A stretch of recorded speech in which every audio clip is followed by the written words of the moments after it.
Now we'll call our session to order, and welcome to everyone. And lest we forget at the end, happy holidays. I'm sure we won't forget. And what I'd like to do first is note that the girls have it, but the guys don't. We're all color coordinated. You guys really messed up. Wear your red ties. So. I'm a red face. But thank you, and we'll start with Secretary Burgess. Do you have any changes to the agenda for today? There are no changes to the agenda, but if I may, I'd like to explain the new session process. Oh, sure. That's commencing Thank you. in March, if we could do that. Yep. So beginning with the March session, the Commission will be meeting 2 times a month on the 2nd and 4th Thursday of the month. The Commission's not going to be considering all industries at each session, but instead is going to be starting what we're calling a 3-session cycle. The industries will be divided into 2 sessions. One will deal primarily with water, telephone, and cable. The second will deal primarily with electric and gas matters. And I'm using the word primarily because there may be instances where a matter from one industry may need to be considered at a different session, so we have a little bit of flexibility there. In rounding out this 3-session cycle, the third part of this is a new aspect, which we're calling a public forum, which will again take primarily the form of technical conferences on matters that the Commission would like to have additional information about, particular issues that we will convene a panel of experts that will address particular questions. So this will start with the March 13th session, and then there'll be approximately 6 weeks between each industry, and then every 6 weeks there'll be a technical conference. And the calendar, which will identify the industries and the technical conferences, will be posted in the next few days. Thank you. So more to come on that, and I'm certain if you have questions, you can ask Secretary Burgess, and she'll be able to answer those. So with that, we're going to begin again with our regular agenda. I want to note that we're going to be discussing it slightly out of order. There will be items 201, 302, 301, and then 501. With respect to item 201, and as well as 302 and 301, these are all items that we're falling under the general rubric of clean energy. These with regard to our energy efficiency program, renewable portfolio standard, and the formation of the Green Bank. All of these really, when you fit into an overall concept of where the Commission wants to move with respect to energy, all of these items in the green technology space. So to provide a general introduction, Colleen will be leading us through over a general purview, I believe, of what the staff's recommending and what the orders, recommended orders are, and then we will go through each item individually. So with that, let me turn it over to Colleen. Thank you, Chair. So good morning, Chair Zibelman and Commissioners. Today we will be presenting several clean energy items, as the Chair has indicated. Traditionally, we have addressed the Renewable Portfolio Standard, or RPS, and the Energy Efficiency Portfolio Standard, or EAPS, as independent and separate policy items. Today we begin a process of integrating and linking these items along with the new Green Bank Initiative as components of an integrated clean energy portfolio. A portfolio that supports the larger policy objective of ensuring reliable, clean, and affordable electric power. A portfolio that manages these customer-based technologies as a core source of value to the customers and the electric system. And a portfolio that no longer treats clean energy and distributed resources as peripheral elements of the electric system, but integrates them into the very fabric of utility regulation and operations.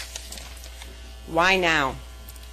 Since the initiation of RPS in 2003 and EAPS in 2008, technologies, markets, and regulation have matured along with our understanding of some of the barriers preventing many of these resources from meeting their full market potential.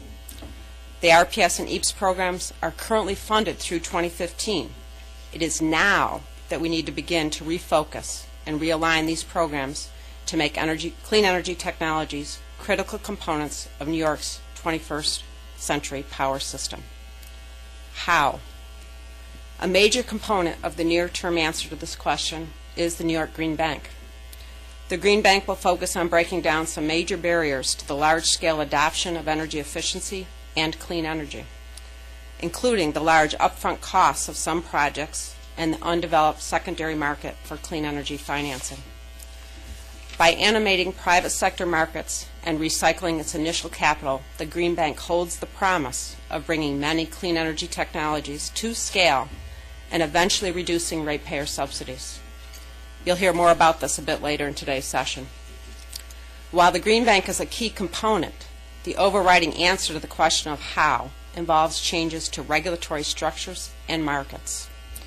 The draft EAPS order that is before you proposes that staff develop, in the first quarter of 2015, a proposed scope for a new proceeding that results in timely decisions regarding a regulatory framework and improved retail and wholesale markets that assures the success of the post-2015 energy efficiency and clean energy programs, and considers a broad restructuring of distribution utility regulation to better align the role of utilities to enable market and consumer-driven change. The draft order includes 5 core policy outcomes to guide staff in the development of the structure and scope of this proceeding. The 5 outcomes are: 1. Customers have the knowledge and tools to effectively manage their total energy bill. Customers must know how to procure and supply services that they value. 2. Robust, sustainable clean energy markets that support innovation and animate private financing must be developed along with enabling market and regulatory systems. System-wide efficiency must be increased, taking advantage of innovation in demand management technologies, storage, and distributed generation in combination with smart market design and regulatory measures that facilitate demand-side responsiveness. 4. Fuel and resource diversity must remain a priority through increased use of clean and renewable generation on customer premises, a stronger emphasis on demand response as a new type of resource, and regulatory market and grid system designs that accommodate and value this diversity. And 5, system reliability and resiliency must be supported with policies and practices designed to ensure the deployment and use of customer-based resources. When do we begin? Beyond the initiation of the new utility restructuring proceeding in the first quarter of 2014, as already mentioned, today's draft orders include several immediate actions to begin to realize these outcomes, including funding for and initiation of New York's Green Bank, 2, funding for the 2014-15 New York Sun program years, and direction to NYSERDA to submit a redesigned New York Sun program structure with an out-year funding request, and 3, direction to staff to make a number of near-term changes to reduce the administrative burden associated with EAPS and to begin work on additional investigations and improvements to that program. In a few minutes, I will briefly present the proposed near and midterm changes to EAPS. Peter McGowan will present the Green Bank item. Tina Palmero will present the New York Sun item. In addition to Peter and Tina, I would like to acknowledge and thank Tony Belcito, Deb LaBelle, Mark Reeder, Liz Grassaro, and Ted Kelly for their dedication and effort in developing the 3 clean energy items that are before you today. Okay, with that, I'll go on to EAPS. Now for EAPS. The Commission authorized EAPS in 2008 and ultimately approved over 100 different programs to be administered by NYSERDA and the investor-owned utilities. EAPS has experienced a number of challenges that were most notably identified in the recent Moreland Commission reports on utility storm preparation. While the program has fallen behind its targeted goals, it is still yielding significant energy savings. As of September 2013, the EAPS program administrators have reported the achievement of 5.3 million megawatt hours and 11.2 million decatherms of energy savings. This represents 78% of the megawatt hour savings goal to date and 82% of the decatherm savings goal to date. Program administrators report that $1.4 billion have been spent and committed to achieve these savings. This represents 76% of the EAPS goal to date budget authorizations. In September of this year, staff issued a proposal to restructure EAPS, attempting to address concerns raised by the Moreland Commission, staff, program administrators, and other stakeholders. The staff proposal called for changes to both the current and future energy efficiency program cycles.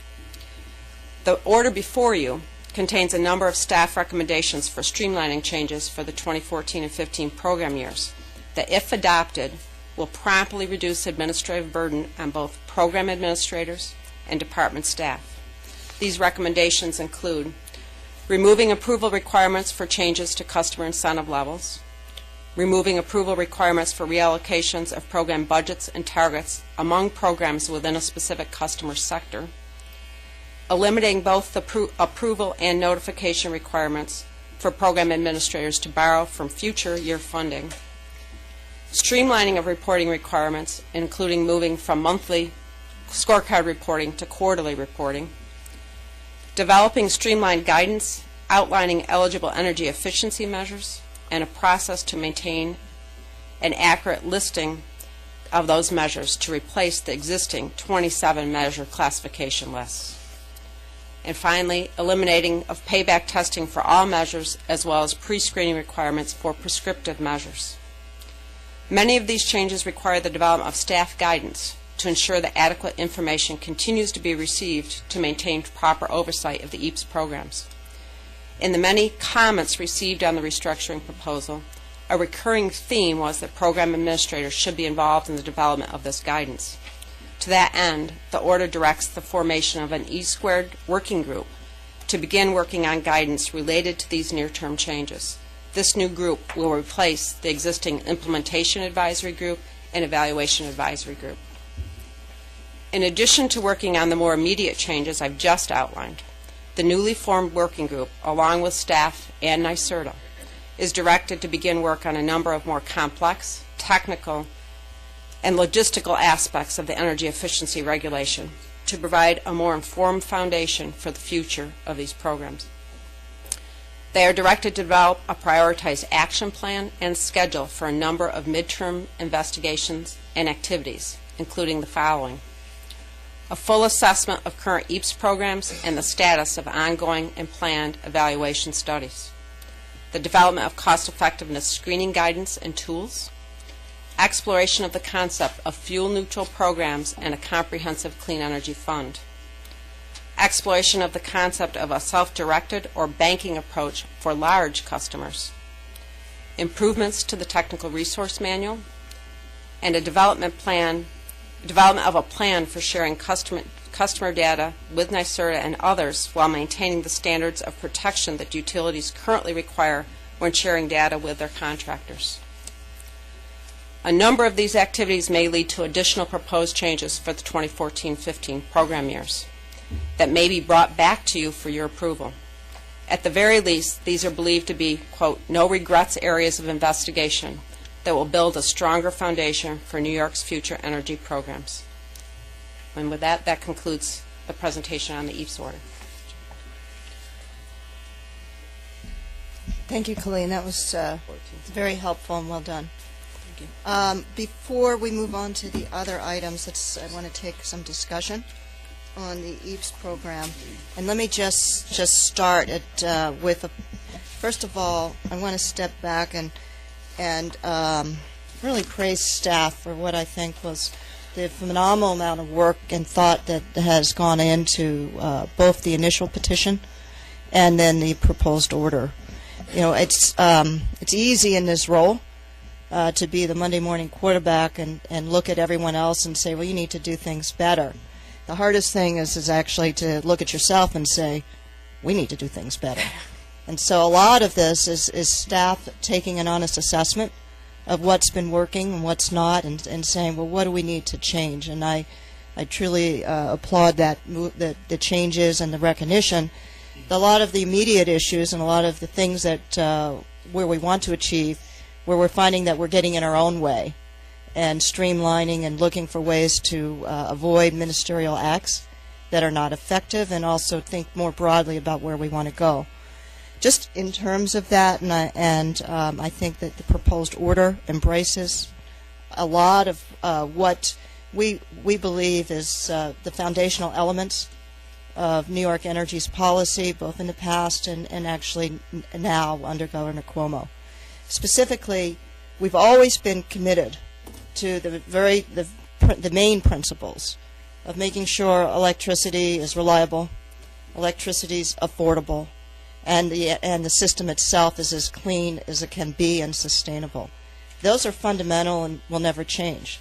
What's changed and what has continued to change is the technologies and the capabilities in the markets that allow that value to get to consumers. And what we're talking about today is recognizing where those changes would be. One of my favorite regulatory quotes, one of my great heroes, someone who sat in this seat, the late Alfred Kahn, said, all regulation's incentive regulation.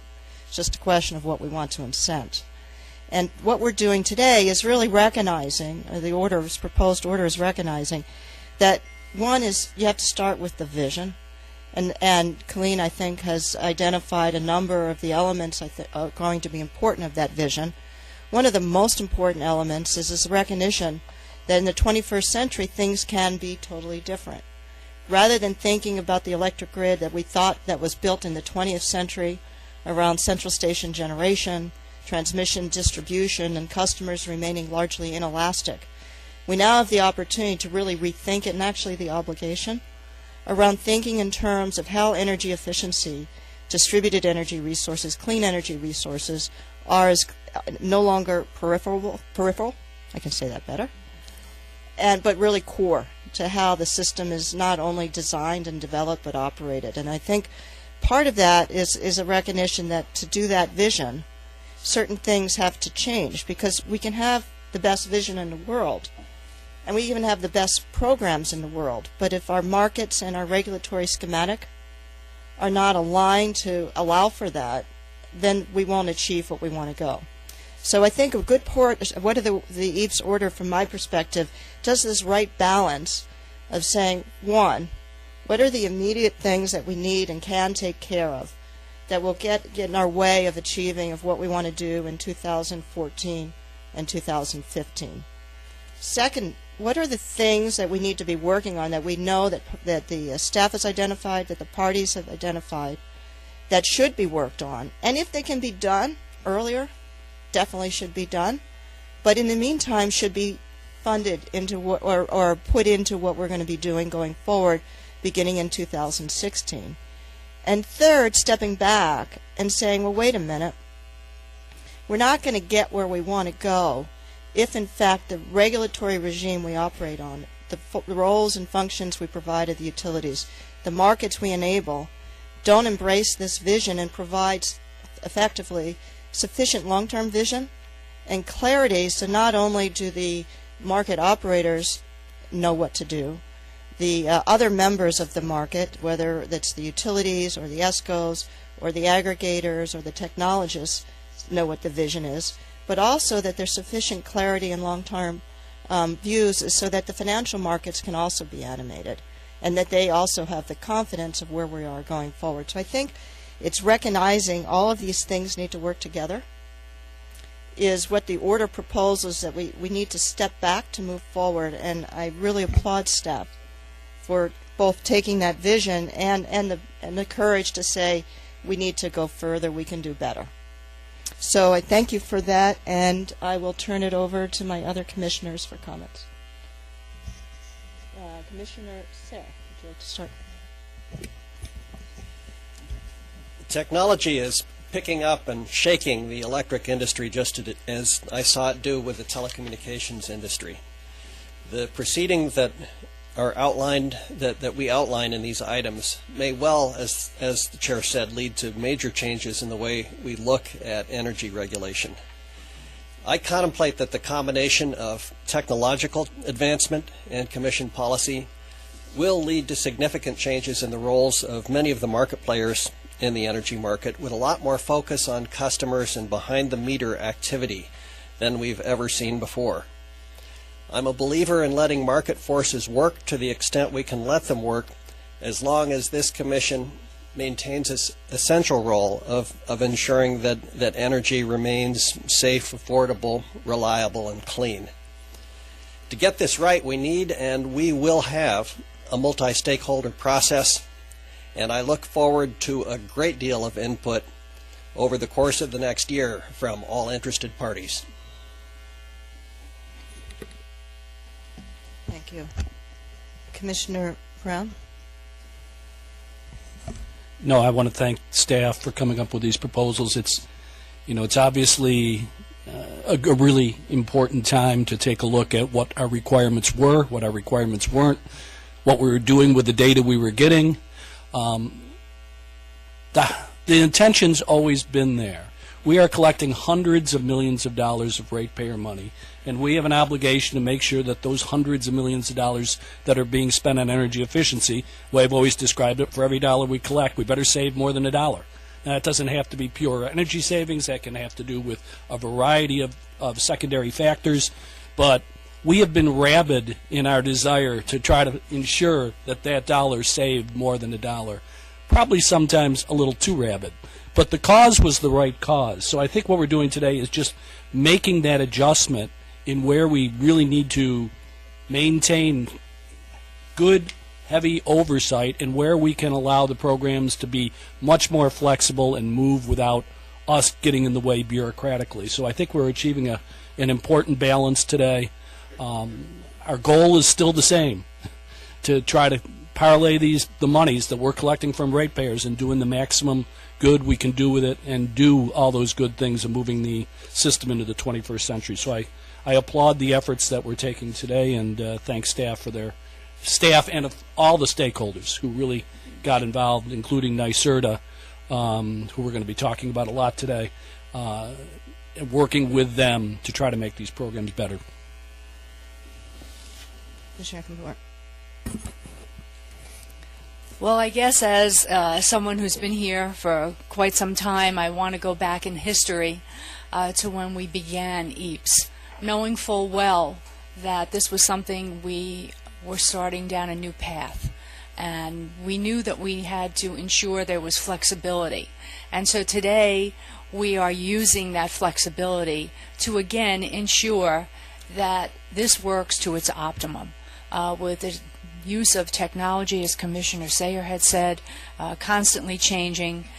We want to make sure that, again, New York leads and the customers in New York get the benefit of all this technology and do get, as Commissioner Brown was talking about, the bang for their buck. So I think that, again, I too would like to thank the staff and all the interested parties who participated in this, but particularly I just want to say, this document has been changed quite a few times, and it's probably now at the point where it's probably one of the best, well-written documents that I've seen in the 8 years that I've been here. It's outstanding. So I think today we have something to be proud of. We are moving forward. We are not standing in the way, but we will be there when it may come time again to look at the flexibility, make the changes that are needed, but continue moving in that upward hill that we're going. So I think, congratulations to everybody on a job well done, and this is a day we can be proud of the work that we're doing. Thank you. Commissioner Berman? I'm going to save my comments till the other two items. So, well, thank you very much. And I do have to admit that yesterday when I read the order, I mentioned to a few folks that it almost made me cry. So it is an extraordinary, exciting time. I think we definitely are looking forward to it. Certainly New York has a history and a reputation of a state that both is not afraid to change, embraces markets to the extent that they're available to provide value, and sees regulation as a tool to enable sustainability. And I think that this order really carries on that tradition, so thank you. With that, let me ask in terms of all those in favor of the recommendations to make this short-term changes in EAPS that will improve program delivery and administration, directing staff to immediately begin working with NYSERDA and others on the midterm changes, and as also an eye to beginning a proceeding for these longer-term changes, indicate by saying aye. Aye. Hearing no opposition, and there being no opposition, the recommendation is adopted. So thank you. So now let's turn to the next item, which I believe, glasses on, is the petition of NYSERDA to provide initial capitalization of the New York Green Bank. And Peter McGowan, you'll be leading that discussion? Yes, good morning and thank you.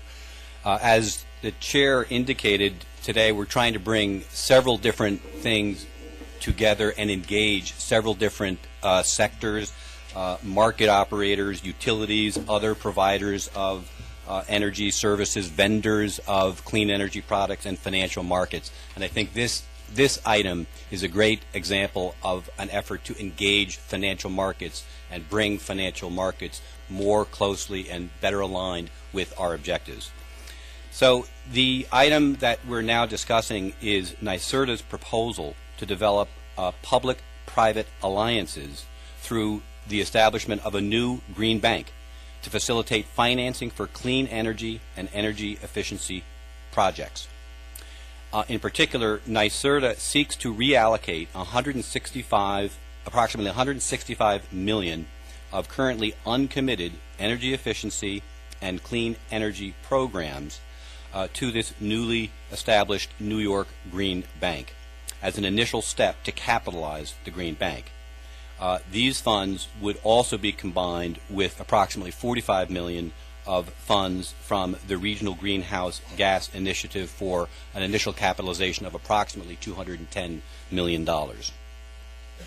The goal of the Green Bank is fundamentally to reduce market barriers and transform energy efficiency and clean energy markets. Reducing these barriers will, one, provide more attractive financing options for end users who are attempting to bring these technologies into their energy world. Two, it can lower costs of capital for energy efficiency and clean energy technology providers. And third, it can increase the volume of energy efficiency and clean energy technology transactions, which in turn can drive economies of scale to further reduce costs for these technologies. In response to the Commission's notice of proposed rulemaking, many comments were provided, I think in the neighborhood of 60 to 70, and they have been carefully considered in fashioning our recommendation today. With few exceptions, commenters were supportive of the establishment of the Green Bank. Support came from all stakeholder sectors, including utilities, public interest organizations, participants in the clean energy market, private financial firms, consumer interest groups, and energy suppliers. So let's talk about the need for the Green Bank. NYSERDA conducted a study with Booz & Company that identifies substantial untapped market opportunities, but also significant market barriers.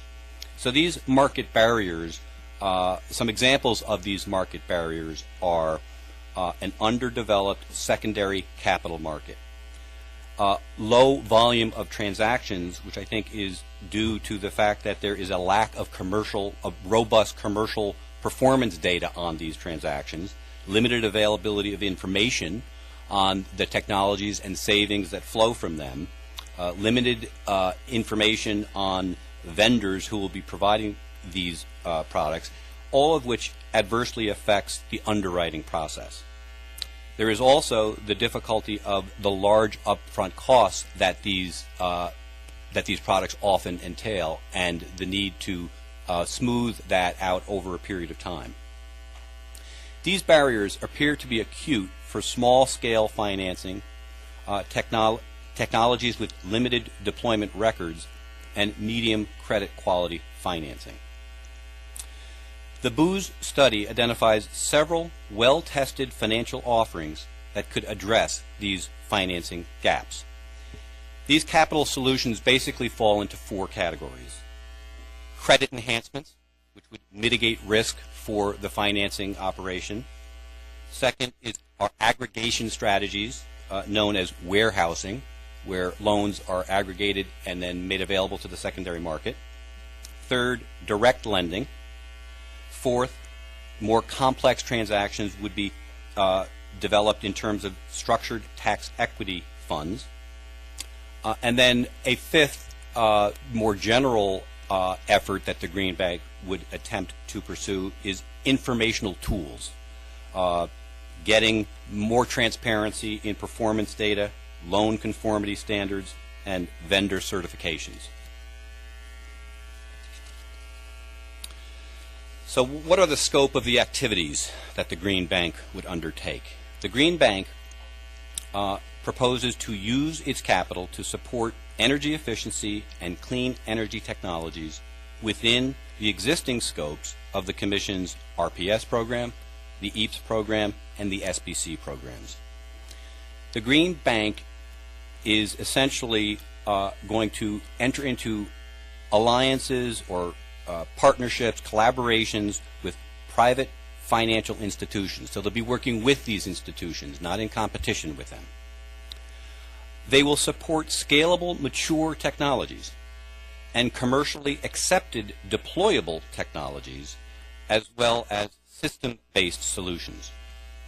And again, they will primarily be using the four categories of capital solutions that I previously mentioned. A number of parties urged the Green Bank to dedicate capital to particular sectors, particular technologies, particular fuel types.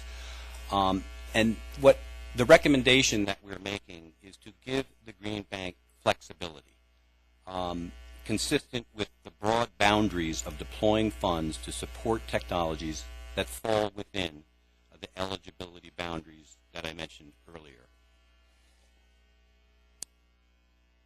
Let's talk about the structure of the proposed Green Bank. The Green Bank will be part of NYSERDA, and this will allow the Green Bank to leverage and work with the existing expertise and coordinate with the programs that NYSERDA is already well in the way of understanding and rolling out. Second, the Green Bank will be the Green Bank will be staffed with NYSERDA employees. The head of the Green Bank will report to the President and CEO of NYSERDA. An expert advisory committee will provide guidance on Green Bank operations and activities. NYSERDA will supply essential administrative support in the startup phase, and the goal is for the Green Bank to eventually have earnings on their investments, which could eventually enable the Green Bank to be self-sustaining and to recycle the capital in future years, which is a way of hopefully reducing the need for subsidies and grants. It's important that the activities of the Green Bank have accountability and transparency. The Green Bank, as a division of NYSERDA, will be subject to the same state laws and standards that govern NYSERDA. The Green Bank will establish internal controls and risk management policies appropriate for these activities. The Green Bank will establish investment criteria and an investment committee to screen and select proposed financial transactions. Before engaging in any transactions, the draft order proposes that the executive director of the Green Bank certify to the Commission that its organizational prerequisites have been achieved and that appropriate controls are implemented.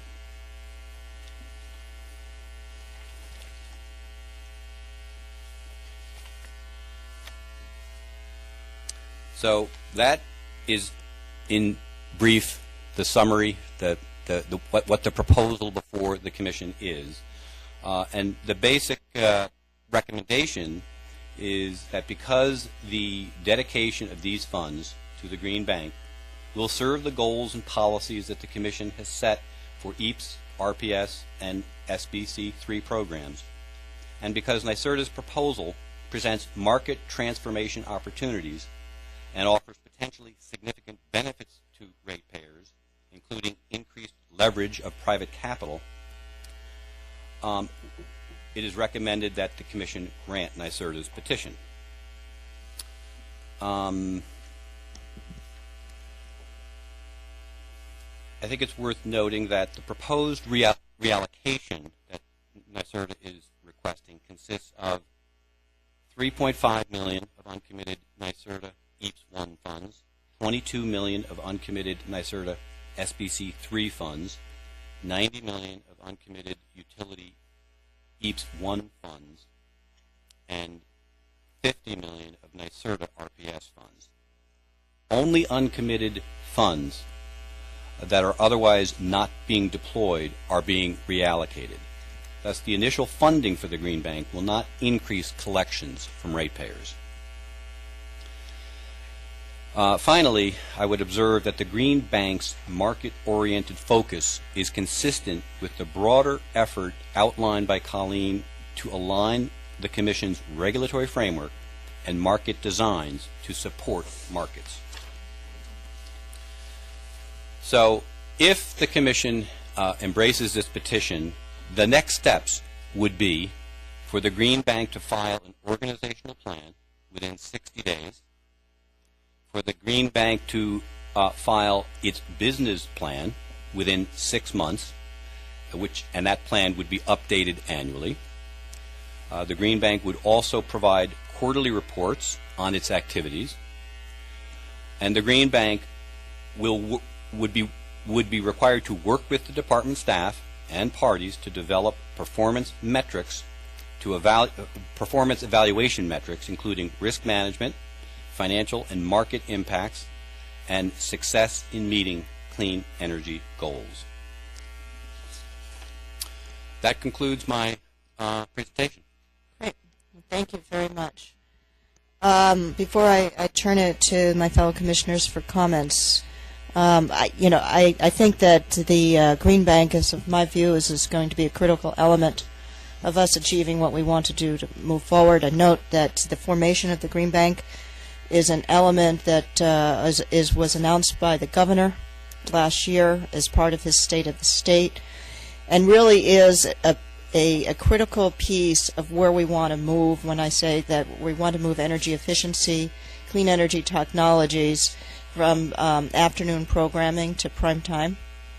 And the prime time is a recognition that one of the best things that we can do for consumers is to make sure that as we move things forward, not only are we animating markets, but in the end, we're moving away from the need to require ratepayer funding of these technologies, but rather to allow the capital markets to be able to function and provide them not because they're mandated, but because they're good for the economy and they get us where we need to go. And, my view is that the private capital is there and it wants to work, but it needs the clarity of the vision which we're looking to provide. It needs the certainty of where the world is going, and in the beginning stages, as we're doing now with the Green Bank, it needs the gap funding in various types of programs. And so all of these three become core elements of what we'll get to in terms of enabling the vision.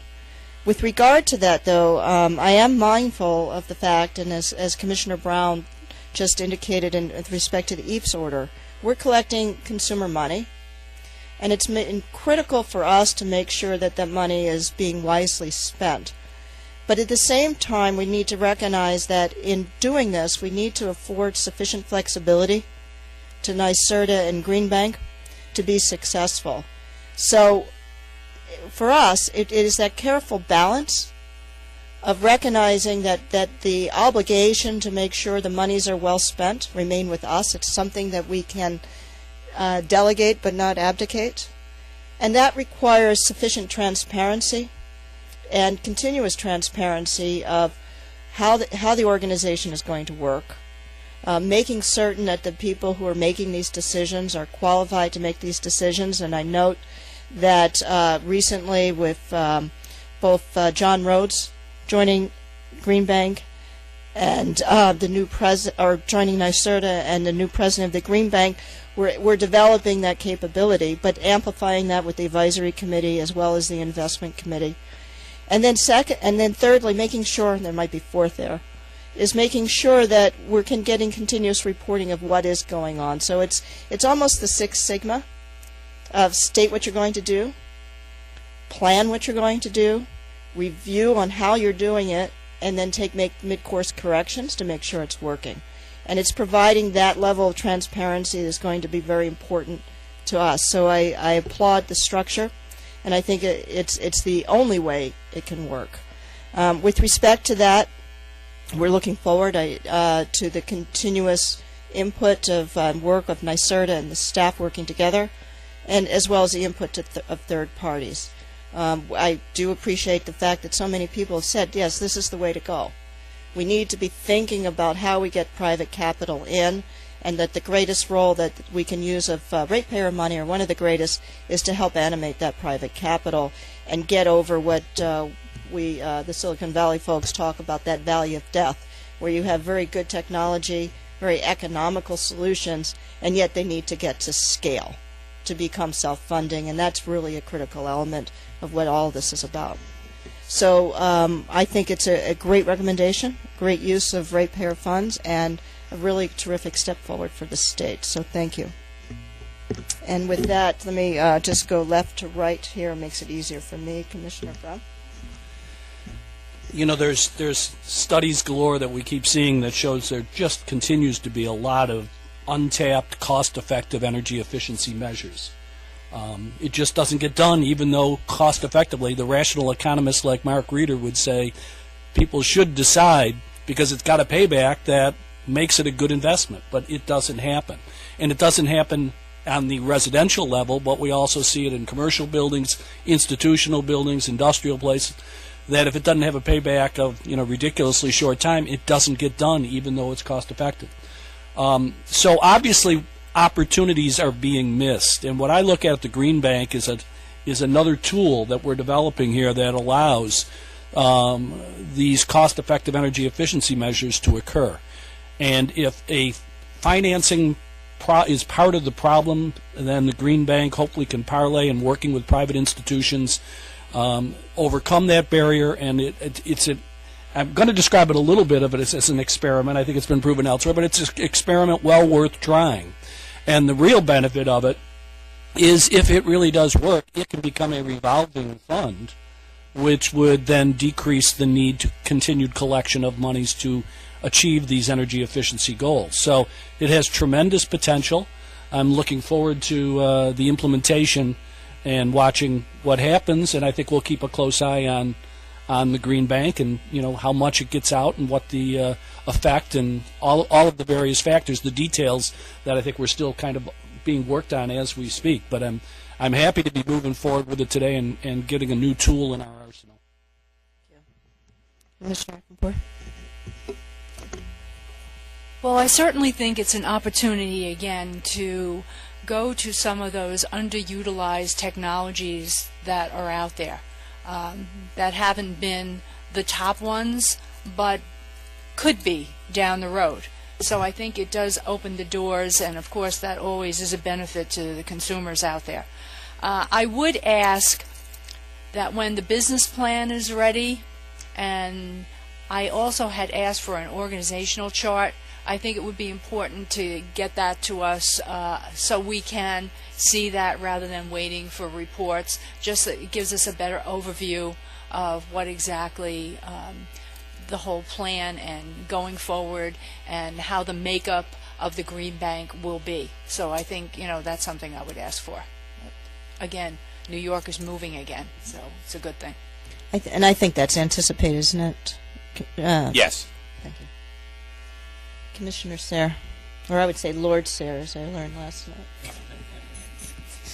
This is a groundbreaking idea. It hasn't been tried on this scale before elsewhere, but there are many extremely highly qualified people who are dedicated to make it work.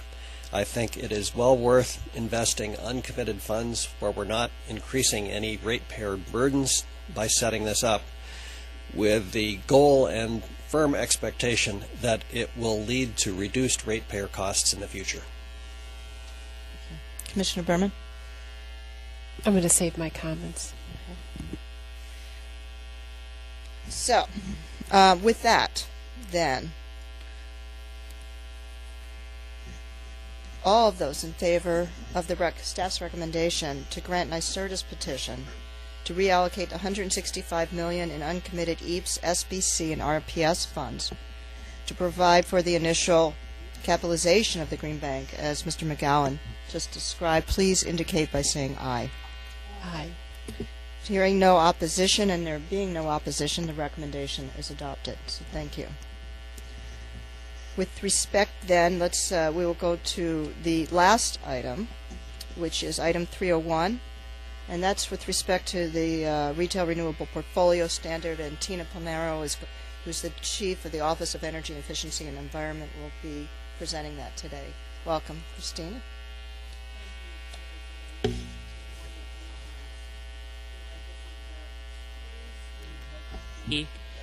Yes, it's the clean sweep of the trilogy of clean energy initiatives, so I'm glad you saved the best for last. The Lord of the Green. Item 301 responds to a petition filed by NYSERDA regarding the solar PV programs that it administers under the Commission's Renewable Portfolio Standard. Specifically, NYSERDA requests to reallocate funding from the main tier to the customer-sided tier of the RPS program to continue to support the New York Sun Initiative, to transition the current PV programs to a megawatt block structure, and NYSERDA would like to be granted more flexibility in its administration of the program. The solar PV program has been a part of the customer-sided tier since the RPS was first adopted by the Commission. PV technology and the programs administered by NYSERDA have made significant progress in some and hold promise in other long-term policy objectives articulated by the Commission during the design of the customer-sided tier nearly 10 years ago. These policy objectives include peak demand reduction, particularly in load pocket areas, economic development, environmental benefits, and providing customers an opportunity to directly affect the generation source of the electricity they consume. The solar PV programs administered by NYSERDA provide rebate incentives through a standard offer for installations up to 200 kilowatts, and there's a second program for larger installations over 200 kilowatts that are acquired through a competitive selection process based on bid price.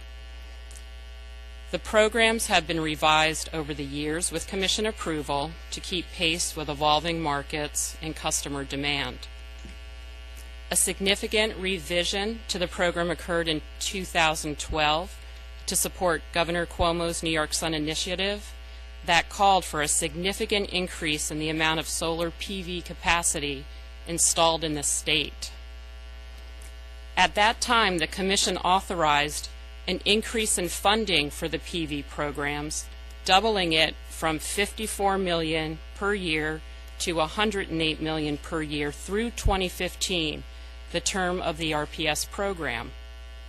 It authorized NYSERDA to reallocate existing unencumbered main tier funds to the customer-sided tier to support those PV programs for program years 2012 and 2013.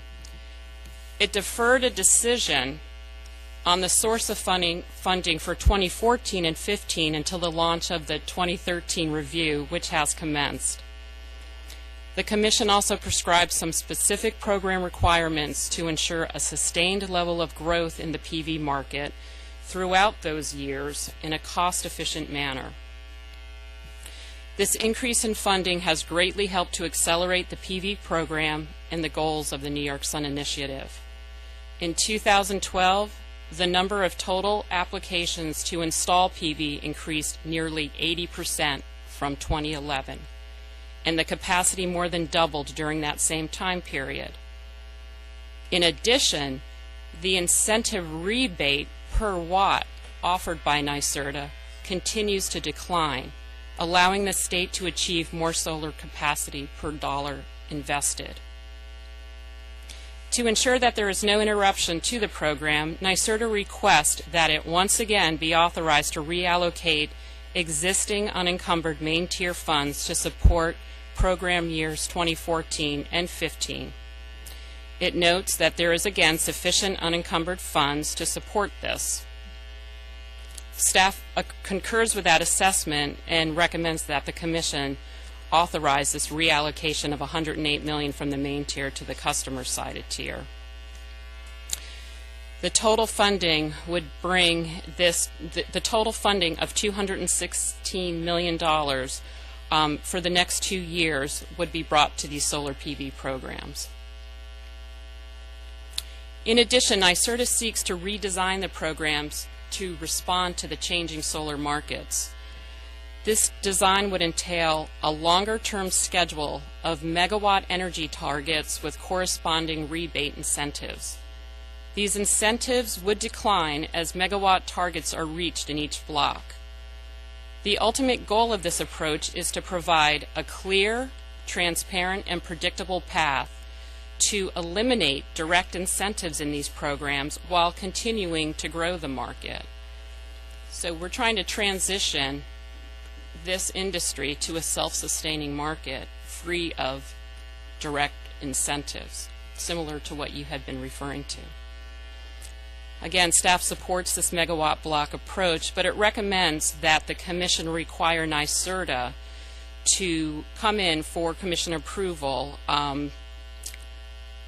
its plan for designing this megawatt block program to inform the Commission some of the design criteria, including program goals.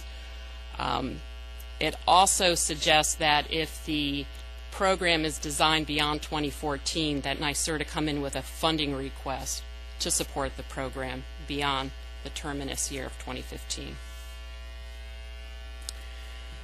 NYSERDA also requests more flexibility in administering the PV programs, which includes having flexibility in establishing and adjusting the appropriate funding allocations between the standard offer and the competitive PV programs. This would be based on demand and other market conditions. NYSERDA also mentions in its petition that it would keep the $30 million that the Commission established in prior orders to the downstate area. So while it would allocate the remaining $108 million a year between the two programs, it would keep $30 million for the downstate region. Again, staff supports this request, and in addition to that funding flexibility between the standard offer and the competitive PV program, it also recommends that, staff recommends that the Commission relax some of the other current program requirements to allow NYSERDA to develop this megawatt block design and allow for a smoother transition to that program.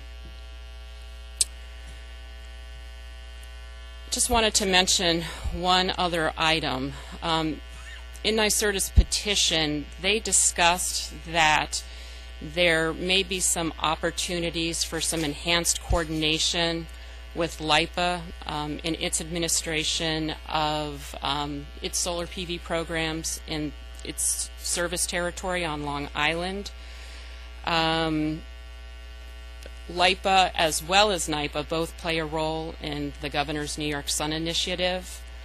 While staff isn't recommending any Commission action on this at this time, we just believe that there is merit for NYSERDA to continue to work with LIPA and NYPA, and if they identify, potential benefits and believe that it could enhance the current statewide program, that they should submit a proposal for Commission consideration if it affects the programs that NYSERDA is currently administering.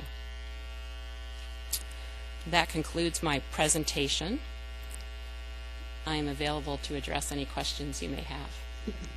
Thank you, Tina. So as you indicated, this is also a very key portion of where we're headed. Clearly, in the last, I would say, 15 years, We've seen incredible changes in the solar market. The price of solar has gone down tremendously, and we have an opportunity to really move things forward and move away from programs around solar that require government funding to truly a self-sustained market. And the only way, and there's a common theme here, is that's the direction where we want to go. We want to be smart about it, and we recognize there has to. I think the staff has recognized, the order recognizes that there has to be a long enough runway, and people need to understand the clarity of where we're headed, the opportunity, and then the ability then for the market to respond in a thoughtful way that ends up with a sustainable market. So I think the recommendations certainly around the reallocation of funds, but also moving forward, having sufficient runway and vision to make sure that the market can respond and has that clarity so it can become self-sustaining is going to be really critical. The other thing that you mentioned, and I think is important is to reflect upon the fact that we have two other players in the state, NYPA and LIPA, who are involved in this. And really, the whole point here is getting to scale. So I would look forward to hearing from NYSERDA and how they're going to cooperate with these other players and how we could basically get to this scale faster and better. I think the recommendation, both in terms of the reallocation, but also in terms of reformulating how the program is administered, so that we can provide that clarity of vision and enough scope and scale to truly animate the markets, is a great idea. And look forward to hearing from my fellow commissioners as we move this forward. So thank you. And with that, Commissioner Berman, because you've been so patient, we'll lead with you. Thank you. Thank you for allowing me to speak on all three items. We've known each other worked together for about 6 months now. Don't take it the wrong way, but it feels like a lifetime. It feels like a lifetime for my husband, too. It's only been 8 years. So. And when I first heard you speak, and I thought, wow, there's a lot of big visionary words that she's speaking. I had to look up some of them in the dictionary. And for me, I was skeptical. I was very concerned that the vision did not have actual deliverables. I was looking for the end result without realizing that you were speaking about the need for everyone to be a part of the solution. I think I'm saying this first time publicly. I refer to you as the A to Z woman because you think of everything just like your initials as making sure that it's all inclusive, and it is A to Z, soup to nuts. And the reason that for me I am very honored to be here is because this today I think marks the passion that we can achieve, we have, and we could achieve together. And so over this past 6 months, I've struggled, and I know staff has struggled with my asking a lot of questions and trying to find out, is there really something to those big visionary words? And I believe strongly that there are. I don't think anything that you're saying is controversial or earth-shattering, but I think that it is what is sorely needed in New York, and we're really lucky to have you. We are really at a critical crossroads, and I do think that what we do here today will not determine where we as a commission or state can go. Let me repeat myself. I do not believe that what we do here today will determine where we as a commission or state can go. This is merely the starting point. What's going to determine where we as a state can go is all of us listening to those words and reading those 3 orders and figuring out, how are we going to be a part of this solution? How are we going to be helping to build the future that we've talked about for so long? And what are the deliverables? Well, we all need to be a part of it. We all need to voice our opinions, the strong ones, the negative ones, the positive ones, and we need to make sure that the end goal is there and that we help to achieve it. To get where we need to be, for me, is hard work on all of our parts, and collectively we can get there, but I believe we must get there. And the only way we can get there is if we buy into it and we really do take to heart the vision and the passion that is that you've spoken about, that's in the orders that I am very supportive of. To me, a successful change effort is not optional. We must be on board or we must get out of the way.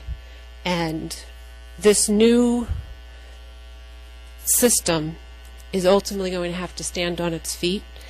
I think what strikes me is that we are in a transition period, and one of the things that I feel on a personal level is that, and I bring it back to my childhood, I was in a wheelchair for several years, and after the 2 years when they told me that I could now walk, the doctor had me stand up, and I fell flat on my face.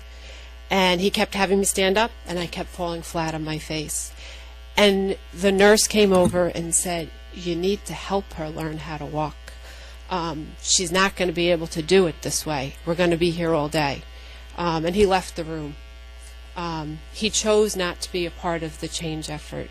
And for me, what scared me when I first heard your words was I was afraid it was just going to be that falling flat on our face. And I'm just really happy that your words and are going to be and are going to be actionable.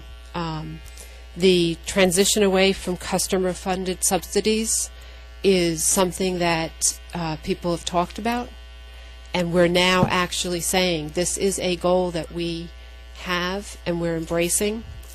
We're not going away from our clean energy goals. They're still there.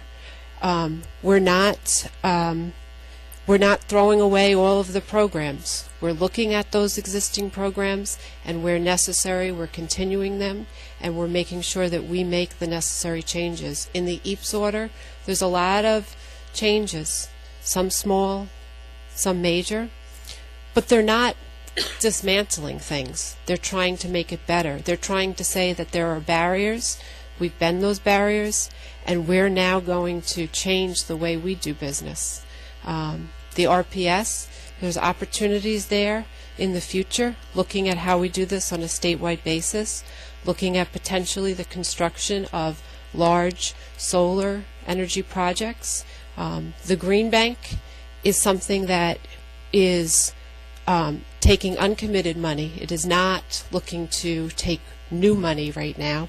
And it is also saying the end goal is for us to make sure that we partner collaboratively with everyone to try to get where we've said, which is to acknowledge the rate pressure and to have really strong system resiliency, new technologies. We need to be a part of it. And I just feel very blessed and honored to work with you, but also to work with all of the commissioners. Yesterday, I spent time talking to Commissioner Brown, and his insights and thoughts and making me see the big picture was just inspiring to me. And staff, Tony's got more beard and hair that since the last time I saw you. The staff has been willing to step up and showcase their talent, and I look forward to what we can do. So today is the start, and it's on us to make sure that we do what we need to do. So I'm all in. Thank you. Wow. That is incredibly eloquent and appreciative. Commissioner Sarah, do you want to follow?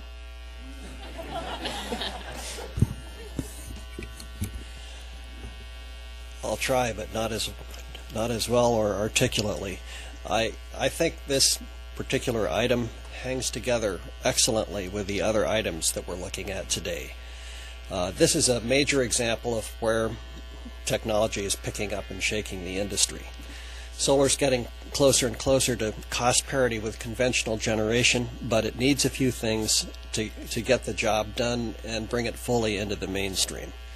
The first is to maintain some residual subsidies, which this order does, that decline over time, which this order does, with the hope of getting rid of them when the industry can stand on its own. The second thing that the industry needs is support in the financial markets for the costs of installation, and the Green Bank helps address those issues. The third thing that the industry needs is a predictable regulatory structure for interconnection of customer-sided solar resources to the network, to the grid. And the larger proceeding that we're instituting will include those matters too. So these three orders really need to be taken as an integrated whole. I support them all. Thank you. Commissioner Ackenthorpe? Well, there's really not much more to say. As Tina had said, this is another piece of the pie, and it's always nice to look at a pie before it's cut. So I like to see this piece fit in there also with what we've discussed today, which is really forward-moving, and I really do look forward to seeing LIPA and NIPA integrated into this program, because I think for the benefit to have a statewide program will just work much better. So as Commissioner Berman said, I'm all in too. Commissioner Brown? Let's start by thanking Commissioner Berman for the kind words. While everybody else has been at 50,000 feet, I think I'll drop to about 10. It has been a continuing effort from the beginning to try to keep the solar industry moving without boom and bust cycles. I remember when we used to have a fixed price, where occasionally we would go through the month's money in about a day and a half, and the solar industry would not be able to make a sale for the rest of the month because there wasn't any money appearing until the next month. We then went into a way of adjusting those prices to try to avoid that. This block approach, I think, is the next step of taking what Commissioner Berman was talking about, forming a glide path for the industry, showing exactly what's going to happen over the next time period. We can't define the time period exactly yet. There's too many variable factors that come into play. But if we can really maintain that these solar installers and salespeople are out there, and for the next, and I'm hopeful, one of the things we didn't really talk a lot about is that we can take this program beyond 2015 soon, so that there's a long-term path for the industry to operate in New York. The rules are clear, the blocks are clear, and so that we can really get this on a continual basis where, again, we don't have to constantly be making adjustments to the system to make it work. So I'm excited about this proposal. It'll be interesting to see how the blocks move and how fast they get used up, etc. But it's very much self-correcting, and hopefully we can get out of the business of constant adjustments and let the process work itself. So in achieving the 20,000 feet goal, this is one of the pieces of it that really needs to work right, and I think we're taking a good step towards that today. So thank you for the hard work, and NYSERDA and everybody else that's been involved. And again, all the commenters. I think we all read what is it that the commenters had to say and give you a little insight on why we ended up where we ended up. Thank you. Thank you. Now I've just had a few moments to compose myself. First of all, Commissioner Berman, thank you very much for your comments. It has been 6 months, and I still every day wake up and say, how did I get so darn lucky? So it is an incredible place to be with an incredible group of people. I am also all in, but I think it's really important to reflect upon what Commissioner Berman just said. It starts with the leadership. I think we have great leadership, starting with the governor, in terms of recognizing the importance of energy, particularly clean energy, as part of New York's economic future. and that it is the linkage that allows us to create a strong economy for the 21st century. And it's not just a good thing, but we're really obligated in the interest of the public to get it done and get it done right. But saying that it's easy to talk about a vision. It's really in the execution. And that is a lot of what we're starting in 2014. It is going to be a marathon. It's not a race. We do need to think about what are the near-term changes we can make and what are the longer-term changes we want to make and what's the path to getting there that provides the best assurance and least amount of disruption but the greatest amount of value. To do that does take more than a village. It really takes the community, and that is not just certainly the commissioners who and their leadership, the staff, our sister agency in NYSERDA as well as NYPA, and LIPA, who are also authorities of the state, the governor's office, and then the stakeholders who we work with. And that ecosystem, as I think is clear to everyone, is not limited now anymore to utilities or public advocates. It includes the technologists, the folks who are the vendors, the other players in the markets, the aggregators, the ESCOs, and we all need to sort of get on board, think about what's possible, and now start working to execute on it to really the benefit of consumers. So I'm looking forward to it. I think it's an incredible opportunity for New York to again show its leadership. And with that, I would ask for this third and not last part of our trilogy today. All of those in favor of the recommendation to authorize NYSERDA to reallocate the $108 million of the main tier funds to the customer-sided tier to fund the solar PV programs for 2014 and 15, and authorize NYSERDA to redesign the programs to provide a transparent strategy to eliminate direct incentives for these programs, as described by Ms. Palmero. Please note by saying aye. Aye. Hearing no opposition, there being no opposition, the recommendation is adopted. So thank you all. I'm sorry, Chad. Right. Third of the trilogy. Right. The trilogy. Yeah, not the movies or any of that. We have now item 501, which is actually an item for discussion and is related to the proceeding to examine issues related to Universal Service Fund, and it's in terms of telecom. So Chad Hume is Director of the Office of Telecommunications. Would you describe where we are on that? Thank you. Good morning, Chair Zimmelman and Commissioners. Item 501 is a report to the Commission updating the Commission on the status of FCC proceedings on reforming originating access charges and recommending next steps in case number 09M0527, the State Universal Service Fund proceeding. The Commission's order on June 13, 2013 in this case directed staff to report to the Commission on the status of FCC consideration of switched access charge issues. Briefly, access charges are paid by long-distance carriers to local telephone companies to either originating the call for the calling party or terminating the call to the called party. In November 2011, the FCC did take sweeping action to reform access charges on a national level, including intrastate access charges. Through this action, the FCC addressed only terminating access charges and did not make any changes to originating access charges. Since the FCC's action on terminating access charges, New York telephone companies have reduced terminating access charges in compliance with the FCC's actions. In its 2011 order addressing terminating access charges, the FCC did issue a further notice of proposed rulemaking seeking comment whether similar action should be taken with respect to originating access as they had done with terminating access. In the Public Service Commission's June 2013 order, it was decided that if the FCC takes no action on originating access, that the Commission will establish procedures in this case to reform originating access charges in New York so that reform can begin on or shortly after July 1, 2014.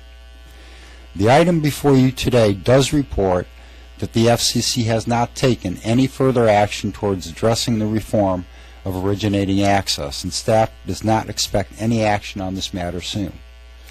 Therefore, consistent with the Commission's directive in this case, staff is recommending that the Commission issue an order to show cause in January requiring carriers to demonstrate why originating access charges should not be reduced to mirror the previously implemented reform of terminating access charges.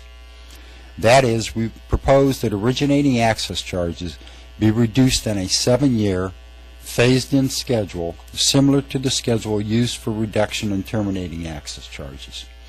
Of course, because the process would be starting 2 years later, the reductions in originating access charges would lag the reductions in terminating access charges by that same 2 years. As reported in the memo, a change in originating access charge rates can be expected to impact the state USF, or State Universal Service Fund, because it may result in revenue shortfalls to some of the rural ILECs that cannot be made up by base rate increases to the state benchmark.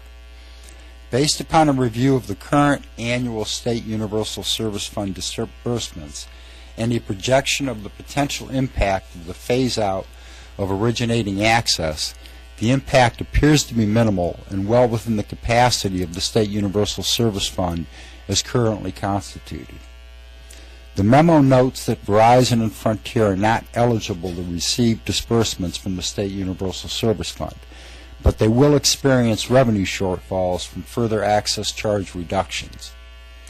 The report finds that the revenue impacts are relatively small and can be absorbed by these carriers, and it concludes that the benefits to the state from access charge reform outweigh the negative consequences for these carriers.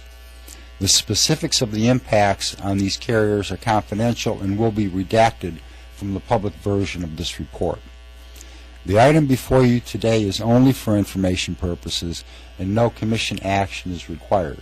We expect to be back before you in January with an order to show cause. The report will be made public and posted on the website under case 09M0527.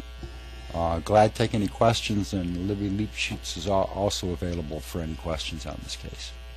Great. Thank you, Chad. Are there any questions for Chad today? Okay, so we'll be expecting to see you back in January. Correct. All right. Well, thank you. With respect, now we'll move on to the consent agenda. First, let me ask if there are any items that commissioners want to recuse themselves from on the consent agenda. Yes, go ahead, Greg. I'm recusing myself on item 562. And I will be recusing myself from item 367. Thank you. Are there any comments on any other aspects of the consent agenda before we move to a vote? I have a couple. Okay. Just a few. On item 261, I think this question is to Peter McGowan. Could you just touch upon this item in terms of, does this meet our statutory obligations, and is that all we're doing? Yes, this is a compliance item that flows from a statutory requirement in SAPA for us to review certain rules past a certain period of time that were enacted on 5-year cycles, and to determine whether they are still relevant. So that item does this. But I would note that that statutory exercise is not the full extent of our efforts to review our regulatory regime and bring forth appropriate streamlining efforts as appropriate. So this is one, but not the full extent of our review efforts. Okay, great, because I do look forward to, and I know that we have in other items since I've been here, looked at ways to, to lessen the regulatory burden. So while this did not look at all of them because it was limited, it is important for us to keep in mind that to the extent that there are regulations that are not necessary or are actually burdening, that we should focus on those. So thank you. And then I have another question on 367. This is for Libby. Could you explain to me the status of the item on that involves the Krenzers? Yes, actually, as we speak, in the third floor hearing room downstairs is occupied by ALJ Eleanor Stein and the parties to this proceeding, the Rochester Area Reliability Article 7 case. So that effort is moving forward in parallel to the item that you have before you today is related to the environmental management and construction plan for portions of the line that are not in controversy, that do not involve pending petitions for rehearing. The item today allows some of that work to go forward. Meanwhile, the Commission has reopened a limited portion of the record to re-examine the location of Station 255, and that effort is proceeding apace. Today the parties are meeting. It is a procedural conference to set milestones and deadlines for creating that reopened record to look more closely at alternatives, locations for Station 255. The Commission's order has required RG&E to come forward with a updated analysis of certain alternatives, and that update is due January 15th, I believe. I may be off a day or two, but of 2014. RG&E filed earlier this week its updated analysis of the need date to have the project in place, and I think some of the time at the conference today is being devoted to other party questions, including staff questions and the judges' questions on that updated need assessment. Okay, thank you very much. As you know, I'm very focused on this issue and hope for positive resolution. Can you tell me why we would be doing this separate piece rather than waiting for the whole thing to be resolved? Well, I certainly, Tina may want to supplement what I say, but I think it's actually fairly common in our Article 7 cases for companies to file their environmental management construction plan, their EM and CP, in segments. The analysis required for the EM and CP is very detailed, can be very time-consuming, and so typically what they do is do that detailed analysis, and when they have a meaningful segment that makes sense to begin construction on, they file the EM and CP, get approval for that, and then they can proceed basically on a rolling basis to continue to file segments of an EM and CP so that we're considering the EM and CP on the second or third segment, while at the same time construction can begin on the first segment. So that's what's happening here. There's the Rochester Reliability Project is fairly extensive, and this item today allows RG&E to go forward to begin the construction work on other parts of the project that are not controversial and have not been challenged. The goal, of course, being to have the entire project in place as quickly as possible to meet the reliability needs of the Rochester area. So by not acting today on that piece, we'd be putting at risk potentially the reliability? Yes. Okay, so it is necessary to do this piece and also just to keep on track, and thank you for the update on the status of 255. So I think that really shows the necessity today, but also that we haven't lost sight of what we have done in past sessions on the other portion of it, which is just as important. Okay, thank you. That's all the comments I have. Any other comments or any on the consent agenda? I just, one item I know that is on the consent agenda is item 167, which relates to the closing of the call center in Long Island. With regard to that, I am expecting, of course, that National Grid will exercise and effectively good business practices and make sure, as it's closing its call center, that the transition is well known to both its employees as well as the public at large. And I'm assuming that's just going to take place, as of course. Is that correct? I mean, as far as we know, they would just do that, right? Yes? Okay. Hearing yes. Yes. Yes. Thank you. On that point, Chair, I just wanted to state, I believe that National Grid has been cognizant of the fact that there would be this transition, and to that extent they are moving the call center, because they have to move out to Melville during the transition. So it still will be for a short period on Long Island, and while it transitions to its next location. Okay, correct. Thank you. With that, all those in favor of the recommendations on the consent agenda, please indicate by saying aye. Aye. Hearing no opposition, the recommendations are adopted. Secretary Burgess, are there any other items that we need to address today? There are no other items for today, and the next commission meeting is on January 16th at 10:30 a.m. Right. Well, thank you, everybody, and I wish, again, everyone has a safe, happy holidays. We'll see you next year.